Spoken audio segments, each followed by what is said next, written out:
الحمد لله. التفكير قتل بعض الناس، كثير ما يفكر. أنا أدعوك إلى حل آخر، بدل ما تفكر استغفر، فإن الذي يفرج الكرب ليس التفكير في حلها، إنما الاستغفار الذي يجعل لك من كل هم فرجا، ومن كل ضيق مخرجا، ومن كل بلاء عافية، بل ويرزقك الله بالاستغفار من غير ما تحتسب.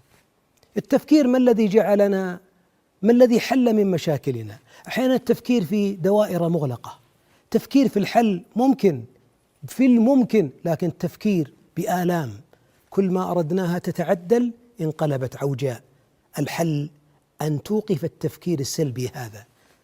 قتلنا ساعات الأنس وأشغلنا أبنائنا بالتفكير في المستقبل، والمستقبل غيب، والغيب بيد الله. استغفر يجعل الله لك من الظلام نورا. اللهم إنا نستغفرك ونتوب إليك. استودعكم الله.